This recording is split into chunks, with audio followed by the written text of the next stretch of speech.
Ni dia guys, dah keluar harga Mitsubishi X-Force dah keluar harga dia. Ada dua variant yang starting daripada 109 110,000 sampai ke 119,000. Dah keluar. Yang tu warna putih warna putih.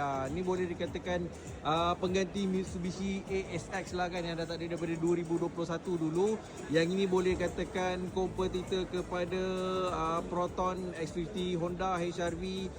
Nampak cantik kan bentuk dia kan, ataupun Pro Duatras, ataupun Chery O5 Omoda 5 tu, ataupun Jayco J5, ataupun satu lagi Mazda CX-30 yang korang suka tu kan. Ni option lain Mitsubishi X-Force dia punya best dia, okey, minyak dia 17.8 km per liter. Lepas tu dia punya ground clearance dia tinggi guys. Kereta ni tinggi gila. Dan yang bestnya, kereta ni memang dicipta untuk off-road. Dia ada 4 driving mode normal, wet, gravel and mud. Boleh masuk lumpur.